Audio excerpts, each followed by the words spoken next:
감사합니다. 이번에 세법 개정안 중에서 가장 이슈가 되고 논란이 되었던 게 결혼 자녀들에게 부모가 1억씩 추가적으로 기존에 5천만 원 걸 추가적으로 1억씩 혼인증여 재산 공개를 해준다는 겁니다. 이 세법 개정안을 이용하면 1억 5천, 양가 부모가 1억 5천, 1억 5천 하고 또 결혼 후에 그 장인 장모, 시아버지 시어머니가 각각 합해서 1천만 원씩 하면 3억 2천만 원까지 세금 없이 증여가 되는 부분을 정리를 해보겠습니다. 그 전에 제가 유튜브에서 정리한 겁니다. 이번에 세법 개정안인데요. 기본적으로 직계 존속의 직계 비속한테 그 미성년자는 2천만 원, 그 다음에 성인은 5천만 원 공제해 주는데 이 혼인 공제 1억 원이 새로 생겼습니다. 그러면 합해서 1억 5천이죠. 그래서 양가 부모로 하면은 3억이 되겠죠. 그래서 직계 비속의 직계 존속은 5천만 원이고 기타 친족은 1천만 원인데 이 기타 친족을 통해서 추가적으로 1천만 원, 1천만 원. 며느리는 시아버지 시어머니부터 1천만 원. 그리고 남편은 장인 장모한테 1천만 원씩 하면 3억 2천만 원까지 공제가 된다는 겁니다. 세금 없이 노텍스에. 그래서 혼인신고일 전후 2년 이내에 증여가 되는 거죠. 왜 이걸 했는지 국세청 문답 자료입니다. 혼인증여재산 공제는 이 부분은 최근에 윤석열 정부 들어와서 최근에 결혼을 미루거나 자녀를 낳지 않기 때문에 결혼을 해야 얘가 생기잖아요. 그런 측면으로 혼인을 장려하는 측면도 있습니다. 그러나 이 도입 배경을 해외하고 비교했을 때 우리가 OECD 중에 증여세 부담이 상당히 높다는 겁니다. 그리고 10년간 14년에 5천만 원이던 게 10년간 물가 소득 상승 전세값이 올랐는데 이 결혼 비용도 많이 늘었다고 합니다. 그래서 소비자 물가도 18.6% 올랐고 1인당 명목 국민 총소득도 14년 대비 37% 올랐고 주택가격도 14% 올랐고 그 신혼집 혼수 비용이 3.3억입니다. 그래서 3억을 해주는 것 같아요. 주택 매매 전세 가격도 올랐고 증여세 부담이 OECD 최고 수준이라고 합니다. 그래서 부모 입장에서 자녀 결혼 비용을 지원하는 현실인데 해외 경우에 한국이 증여세율이 제일 높습니다. 30억 초과가 50%죠. 일본이 55%고.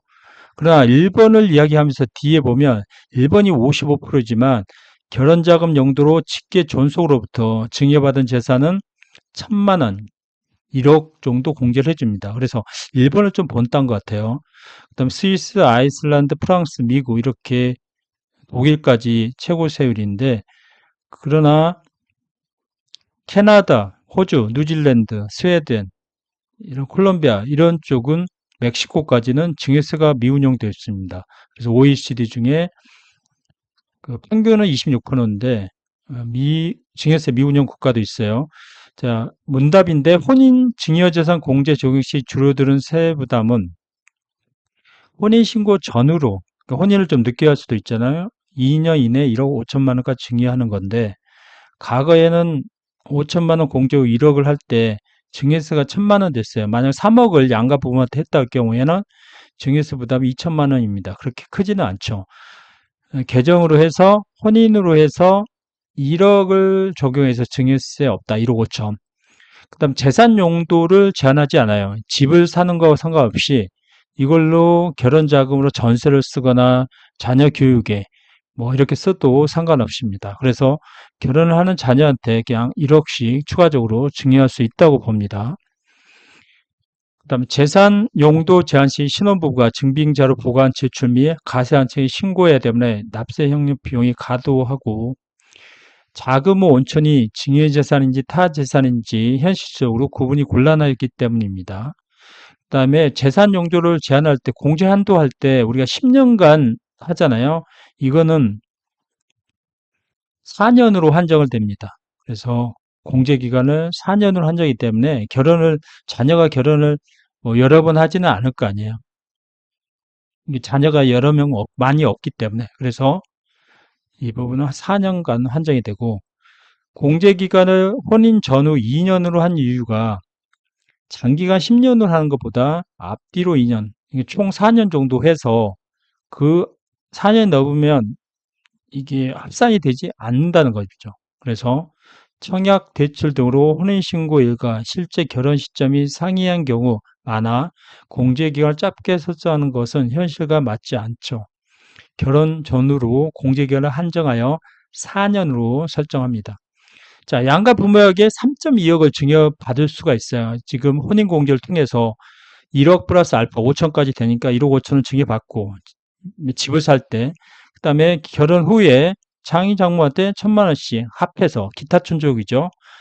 합해서 1,000만 원씩 받고, 딸의 입장에서 부모한테 1억 5천 받고 시아버지 시어머니한테 1,000만 원 받으면 총 3억 2천까지 노텍스 세금 없이 어, 집을 살 수 있거나 생활자금으로 쓸 수 있습니다.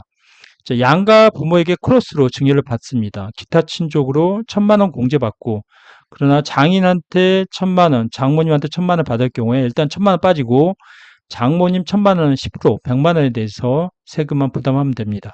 그래서 이렇게 총 1억 5천, 1억 5천 플러스 2천 해서 3억 2천 정도가 노텍스가 되겠죠. 양가 부모 소득 재원이 증빙이 돼야 되겠죠. 금액이 클 경우에. 그리고 10년에 한 번씩 증여가 되는데, 그 결혼자금 같은 경우는 4년에 한 번씩 될 수 있죠. 그럼 결혼 자녀의 경우에 3.2억을, 3억 2천을 세금 없이 증여가 가능합니다. 그래서 이번에 세법 개정을 통해서 자녀에게 한 3억 플러스 2천 정도는 그 세부담 없이, 그리고 자금 추적도 없이 자녀가 받았을 때 이 부분이 중요가 되니까 이 부분을 잘 이용하면 될 것 같아요. 이게 올 12월에 국회가 통과돼야 세법 개정안이 되는데 지금 현재 논란이 많이 되잖아요. 그러니까 자녀 돈이 없는 그 부모의 경우에는 논란이 많이 되는데 이게 올해 세법 개정안이 통과되고 확정이 됩니다. 오늘은 간단한 이번에 논란이 되고 있는 그 세법 개정안 부분에 대해서 간단히 정리를 해봤습니다. 궁금하신 점은 댓글 부탁드립니다.